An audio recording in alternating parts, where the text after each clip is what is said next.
Ladies and gentlemen, welcome to Marketing Monday Wins and Fails, the show where we go over all of the wins and the fails in the last week in marketing and business. And the reason I'm wearing these glasses is that because normally Marketing Monday is what you might call a bit of a nerdy show. Generally, when we discuss gaming industry or business or stocks or advertisements, we're this end of this diagram, okay? We're the one being stuffed into the locker. But today, things are gonna be a little bit different. Today, we're swapping over to the jock. We're taking the glasses off and we're discussing sports. Because top story of today's Wins and Fail concerns Shohei Showtime Ohtani and the largest contract in sports history. Extra, read all about it. He just signed a $700 million contract. This is the largest contract nominally ever signed and the largest yearly in North American sports history. So he is currently on top of the sports financial world. And I want to go into this. I want to first give you perspective. So the Miami Marlins are the least valuable franchise in the Major League Baseball. They are worth $1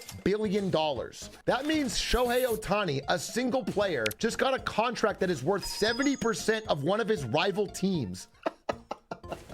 And if you look at the largest sports contracts in history, he is now going to be dominating the list. But I wanted you to guess, like, who do you think the number 2 contract in baseball is? Mike Broke-Ass Trout. Mike Broke-Ass Trout is 64% smaller than Shohei Ohtani's contract. He got only paltry $426 million over 12 years. Yikes, bro. But who do you think is the number 1 largest contract in all sports outside of Shohei Ohtani? Some of you guessed it. It's Messi, the football god himself. When he was in Barcelona, had a near $700 million contract over only 4 years. So his yearly average was actually way higher than Shohei Ohtani. Both him and Ronaldo have absolutely insane contracts. But in terms of the largest, top line nominal number, Shohei Ohtani's is the biggest in history. And even by average per year would put him in the top 5. So incredible contract. And I want to go into this contract more because it's actually strikingly unique. And I want to explain sort of why he got it. So first of all, if he's making $70 million a year from his contract, he's already doing pretty well. But we have to know about him. He's also one of the most endorsed athletes in the world. He's got sponsorship deals with New Balance, with Fanatics, all of which has made him one of the most bankable athletes. He makes $50 million a year in endorsements. And if he keeps this up for the 10 years of his contract, he's looking at a $1 billion 10-year run. The reason the MLB value him so highly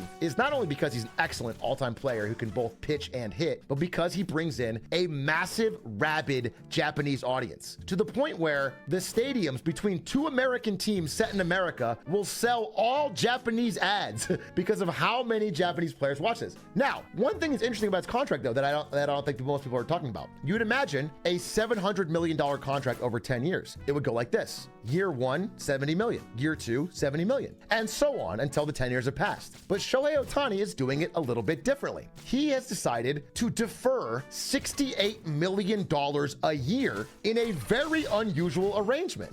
That means Shohei Ohtani is getting paid $2 million the first year, $2 million the second year, and $2 million in the 10th year. That means for his first 10 years, he's only making $20 million. But then the 11th year, they start paying him $68 million a year.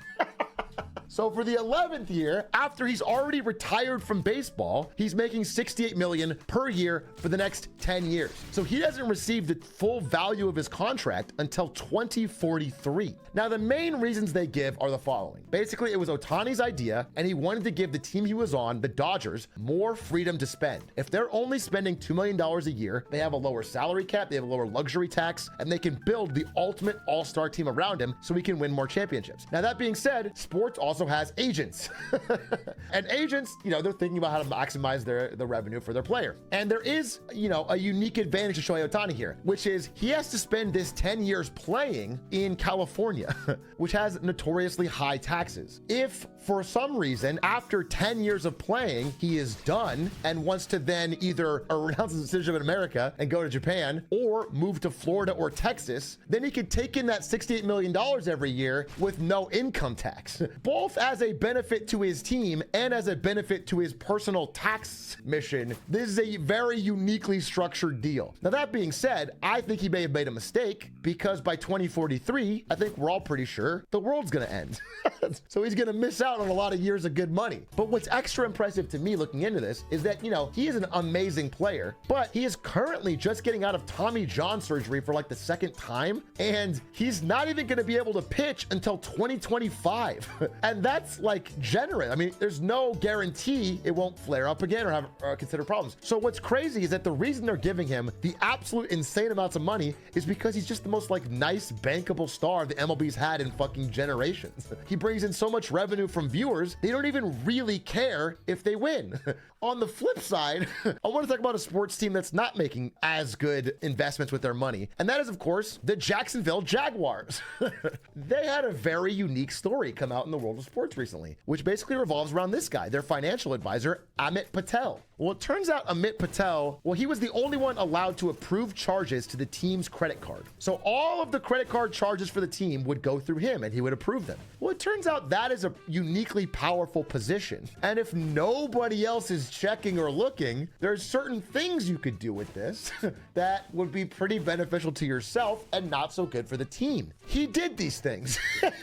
Basically, he took the Jacksonville Jaguars virtual credit card and started racking up business expenses, like a $95,000 watch, a condo for $300,000, a Tesla, all of this Bitcoin, NFTs, state gambling, luxury condos, and then, you know, all of this is fraud, and we've heard of this in some form or another before. I mean, this guy's obviously uniquely insane, but then he did something that I thought I've never seen. This was like truly insane. He realized that he was spending so much of their money that eventually some shit was going to catch up with him. He took the money of the Jacksonville Jaguars and prepaid a high-priced criminal defense lawyer. The lawyer, though, you know, as powerful and high-priced as he is, it's pretty open and shut case. There's no real getting around it, but the lawyer basically has chalked it up to a severe gambling addiction. They also said most of the funds were spent trying to win the money back for the Jacksonville Jaguars. And if he had won it big, he would have repaid the funds. Anyway, the staggering amount was added up, and it turns out of their total $1.8 billion in revenue, he had spent 1.2% of the entire team's revenue on his own personal bullshit. And what's incredible is that he took him a pretty good amount of time to get caught. So it speaks badly on his character, sure, but it also speaks pretty badly on the Jacksonville Jaguars and what kind of system they have down there to let this fly for as long as it did without him getting caught. Companies, however, that are not doing poorly, who deserve a little bit of a win, is McDonald's. I heard they were being boycotted, but it apparently has not affected their stock price, which has a massive rebound since October and is nearing yearly highs, up 10% year to date and on a bit of a tear, as a lot of their rivals, Burger King included, have started to lag in the high inflation environment, which causes people to sort of rethink their spending on fast food. McDonald's has been the stalwart choice, and they're actually taking market share from their competitors. They're going to go for the jugular. They don't want to just win the burger wars. They want to win the coffee wars.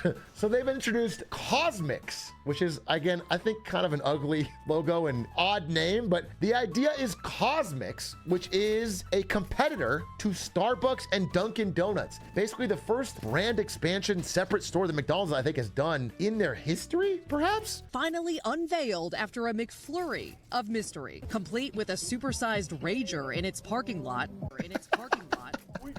I'm sorry. This is a supersized Rager? Wait times topping 4 hours. I have been waiting in this line since 9:45 this morning, so it's about 1:17 right now. That's insane. Waiting 4 hours in line for a McDonald's coffee. How insane has this been? Insane. Good interview. Anyway, remains to be seen, but they are clearly taking no prisoners in their attempt to go to the top. I found their menu insane. The amount of stuff they had. There is a little bit of bite-sized food, but mostly it's drinks. They even had boba, which is pretty crazy. I can't imagine for McDonald's, which has the smoothie machine broken all the time, they are able to keep all of these different drinks running smoothly. But if they can, I guess more power to them. But on the other side, not every fast food and fast casual food place is going through such good times. I want to give a fail on the other side of the thing to Red Lobster.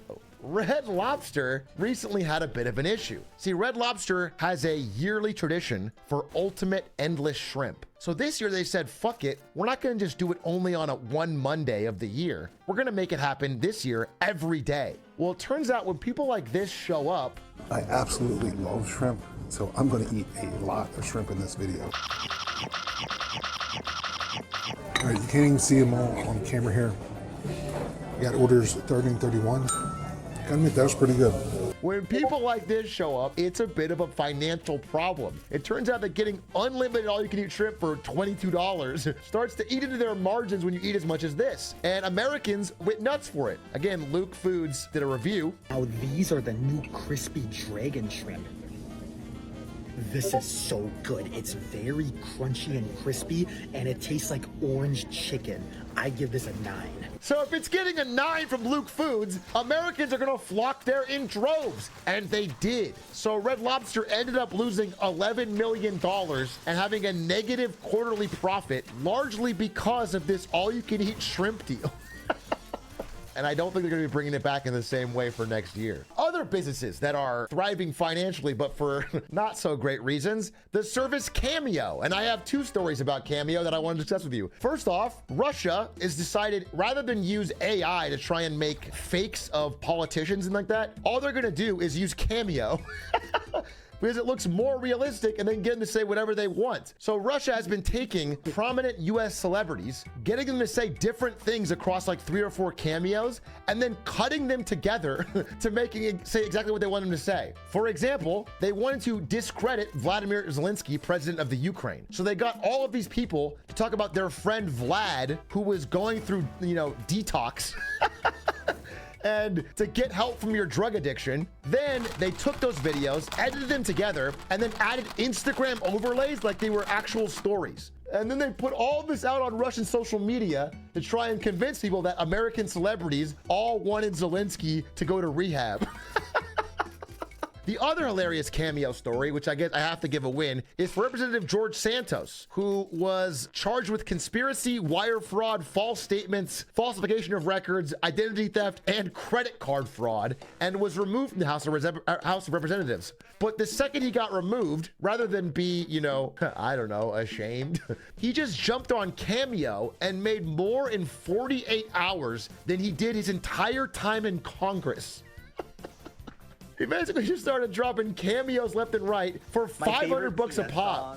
I knew you were trouble when you walked in. That's me. Bye. That was $500. At this point, I can't even be mad. I mean, it really feels like some end of empire stuff. It feels like everything's crumbling around us. I have to respect the hustle in some way. But if you want to, you can go right now and get a George Santos $500 Cameo available right now. Back to fails. Cameo is a tech company that's thriving. A company that is not thriving is Google, who has been pressured by the rise of AI chatbots, which people say are slowly starting to replace search. And so Google has been under extreme pressure to introduce their own chatbot. Again, most of Google's profits come from search. If search is ever disrupted, it's going to destroy the company. And so they revealed this incredible trailer. I see a squiggly line. It looks like a bird to me. What if I add this? It is a duck. Yes. It is more common for ducks to be brown, black, or white. Are you sure? What the quack? I was just talking about a blue duck. And he does this. You are trying to get me to find the paper ball under the cup. The cup to the left. Pretty incredible, right? I mean, it's a pretty incredible, multimodal use. And when I saw this trailer, I was pretty mind blown. I was like, damn, Google's got some shit. Well, it turns out that this trailer was faked. Nothing of that happened in real time. It was all prompted via text. So a lot of things that sound super simple in the example, they were adding additional text description to help guide the AI to say what they wanted to say. So it was all pretty much not real. And Google yet again has only released a demo and a press release and not any actual product. There's no doubt the technology is still impressive. They have something there, but they still haven't solved their main problem, which is their inability to ship. So we'll see.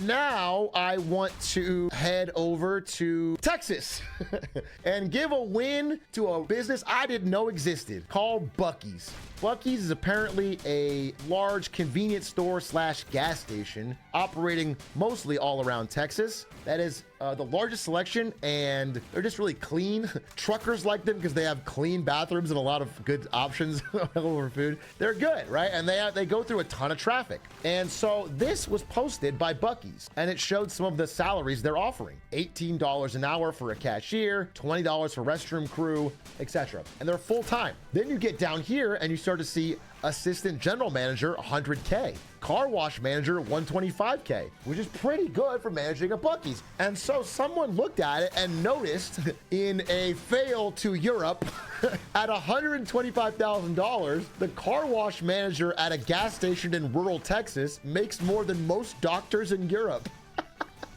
With lower taxes.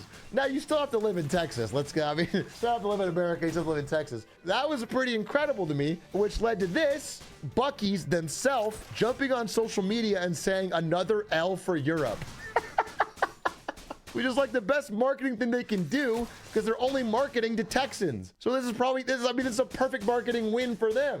But we're not talking about Texas, America, or Europe this week, okay? In the geopolitical segment of this show, we have an entirely new country to give you news on with a segment I'm gonna call You're Not Gonna Believe It.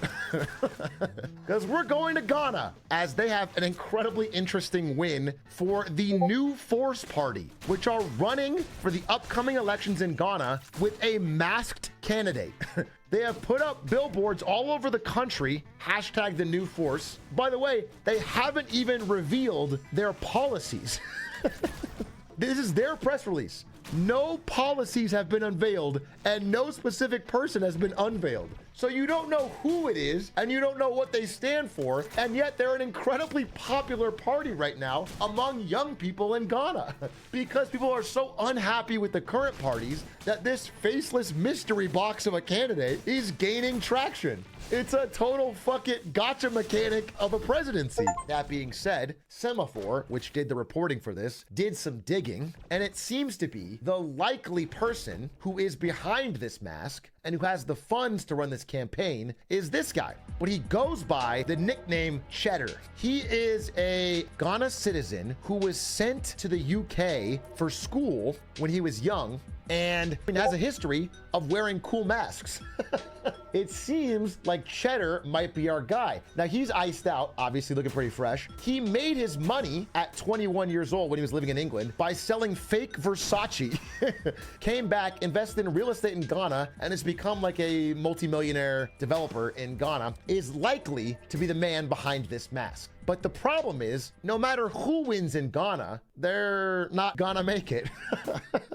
Much like Argentina, which had similar elections recently, is in an incredible debt cycle. The government of Ghana is essentially bankrupt and is now going for its 17th bailout from the IMF. The citizens of Ghana are experiencing right now something like 40% inflation. So again, no matter who wins, they have to solve this problem. It's the same problem that happened with Argentina, where like there was an outsider candidate who said they're gonna fix everything. It's really hard to fix a government that has no money and no real way to get any and is still in debt. But what's really at stake here is that a lot of Ghana relies on outside foreign investment. And Ghana's finance minister says getting their credit downgraded basically means shut down on the government. So let me explain. This is Moody's, one of the biggest financial rating agencies, and this is all the tiers they give different government debts. Basically, AAA is prime, CAA3 is basically the bottom, the worst you can be. And this is a measurement of how likely a country is to pay back the debt. Now, at the top, you're gonna find countries like Canada, Norway, America is barely AAA.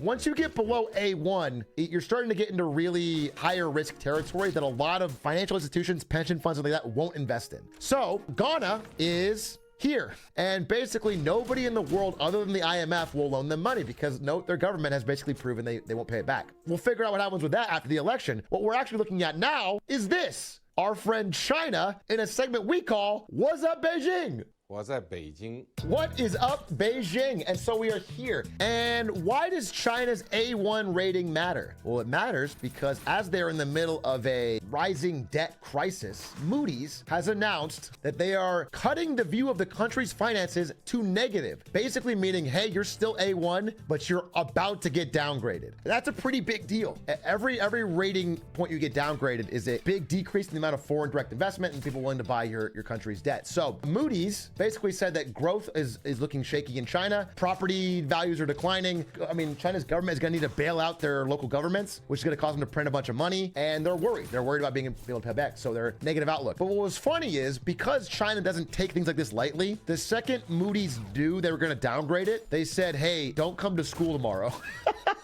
They basically told all of their staff to work from home before they announced it because they didn't want China to raid their offices in China. But it turns out, again, as we've mentioned in the past couple weeks of What's Up Beijing, China has been taking a softer tone lately. And so they said they were disappointed with the decision. And they said, a misjudgment by Moody's won't cause harm to our economy, but it may cause you to lose credibility, which is kind of a low-key, subtle shade-throwing diss. But not, again, they didn't raid the offices or anything. So, but that being said, there's truth to what Moody's is saying. China has been separately vowing proactive fiscal policy to get their economy back on track. If I know anything from America, it means printing money.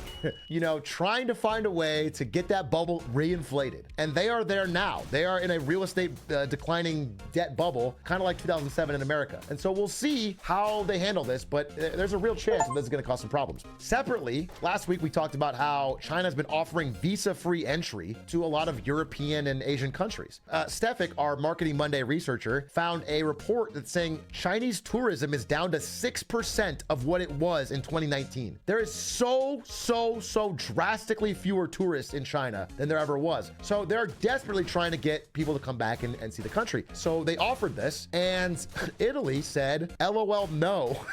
Not only did Italy deny the visa-free entry, but they quit the Belt and Road, which was a plan that is China's like connecting all of these. And it was their new leader Meloni's campaign pledge when she ran for office. She had to follow through with it. Chinese citizens said, basically this means let's still do what we're doing, but not spell it out. Probably just trying to avoid pressure from the US, which makes sense. But again, China did not drastically retaliate. They didn't address it directly. They just said, it would be a shame if somebody undermined the Belt and Road. So all this news out of China lately has been, in my view, pretty negative. The economic problems we talked about in a video a few months back have only accelerated. But there is one piece of good news, and it involves the woman from this song. I knew you were trouble when you walked in.